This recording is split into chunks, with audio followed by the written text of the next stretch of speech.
sand. You can even see like the coffins about to be ripped out of the earth by the 1931. And it's an image that the only thing I could find about Zavitz in 1931 was these photographs, because he's no longer able to write in Ontario government publications. He's able to work, but he has a lot of time on his hands. He can't do what he normally does. All his responsibilities for Northern Ontario were taken away from him because of conflict with logging interests. Another scene, you see the coffin about being ripped out. I should someday have a exhibit just of these graveyard photos in an art gallery or something. This is the son of Ed Borkson, forester in Simcoe County, helped make the book possible. That is south of Lake Simcoe, and that's again for purposes of scale to show the giant tree and all the soil that was lost. And that is an area where he's now in his early 20s. You can see how, slowly the reforestation there is taking place. It's probably all lovely forest today.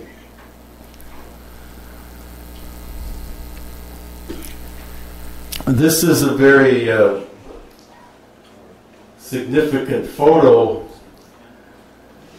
The man in that photograph is the future Premier of Ontario, E.C. Drury. And he took Zavitz around in a horse and buggy. And they took these photographs to get people excited about the blow sand problem. The scene of devastation in Norfolk County.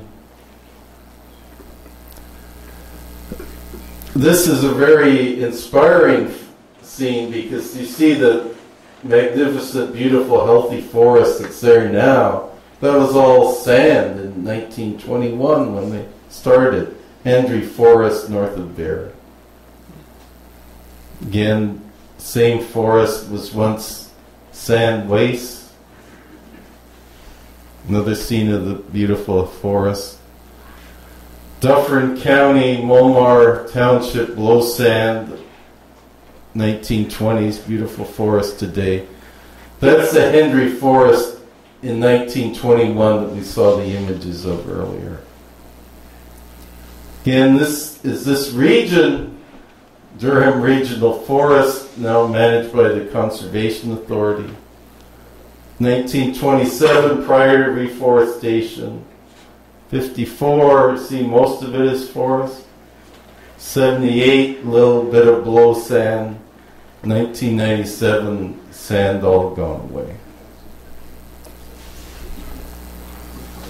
Again, close to here, that's used to be Ontario County, now part of Durham Region. Oak Ridge's moraine blow sand. There's the photo we talked about earlier.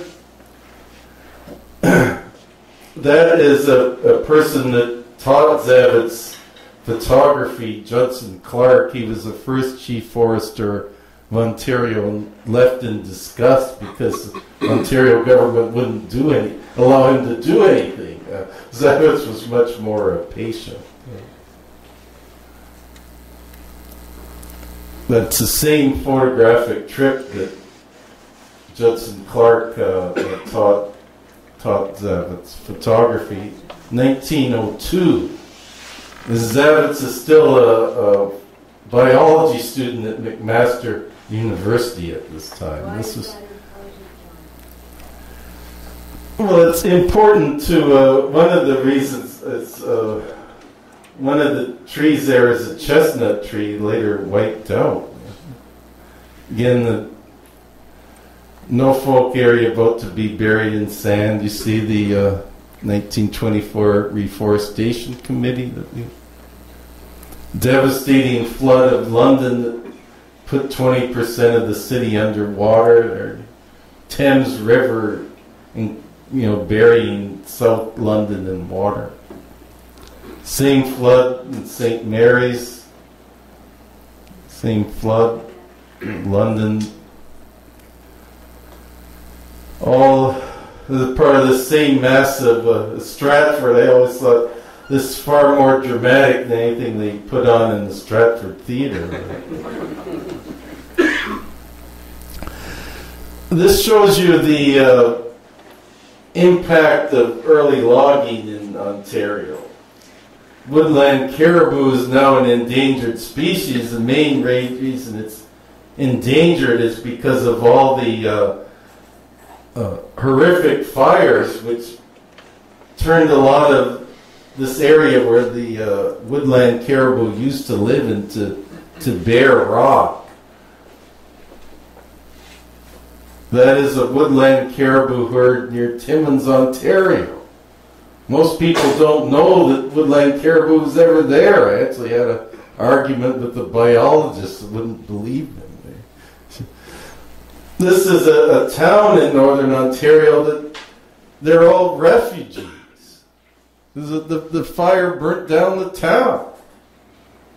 And that was a lot of Zavitz's work, was to have the forests of northern Ontario properly protected from fires that were set by farmers to clear land. So are you saying that those fires were started by humans? Yes. Yeah. It was farmers would be clearing land with fires, and all of a sudden the wind would come up and create one huge massive fire that went out of control. And this is people, they would often have to flee to prevent being burnt up. You'd have to go in a little piece of muddy water like that, get up to their heads till the fire had passed. Again, that Zavitz took that photograph of that devastation. This is one of Zavitz's few trips to northern Ontario, next to a friend who was looks like a Métis flute player. This is another sign of the hopeful sign of Zavitz gathering up seeds from Ontario's forests for growing in nurseries for reforestation. They're now being rolled into a machine to extract the seed from the pine cone. Again, another stage in it. And this is his first reforestation effort on his grandfather's farm close to here north of Bowmanville. And that was all done as a test plot. It was an experiment to see if it would work because it had never been tried before in Ontario. How long did the experiment last until they knew it would work? About 2 years. And you see, he planted that in 1905, and 1905, it's 4 years it's that high. So he knew pretty quickly that it worked. But for a while, he said people would ask for more trees, and he said, well, I want to hold off a while. I want to see if this actually works. And this is the same area in the early 60s by the son of the man that you saw in the 1909 photo. This is a photo Mary Lou took in the Northumberland forest today. More recent reforestation. What I think is exciting about that is you see there's nothing there except for the pine trees. Nothing else will live. Same. And planting the seedlings in the desert sand. And it's slowly coming about. They would plant brush over top of things so the sand wouldn't bury the tiny seedlings. And slowly coming up, that's the Springbank Provincial Park. You can see that, stumps and the seedlings. One of his most magnificent achievements, this forest is about 20 square miles. And it was all a pile of sand before it. So, and this is a remarkable person that pulled it off, Ferdinand LaRose, that's named the LaRose Forest. There's an attempt to change the name of Prescott County into into LaRose County to properly honor him. And Mary Lou took this. It's in the LaRose Forest, and that's the only thing that remains of the ghost town of Grant is that cemetery. That town became a ghost town because the whole area had become a sand wasteland. That's up in the Oswego area. Yeah. That's one of his early Zavitz reforestation close to Ottawa. See beautiful trees.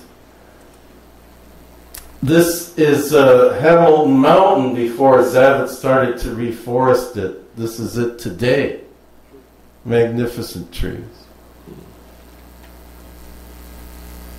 Is there a formula that tells man what size of area, according to the trees that are around, is safe to clear, to build? Because obviously we do have buildings, and we do have towns, and we do have cabins in the forest. But is there some tipping point? Well, it depends on the local ecological conditions. All these things are very variable. It depends on the site. This is a important person, Monroe Landon, and he really was the first enforcer of the tree bylaws that Zavitz created, which is the only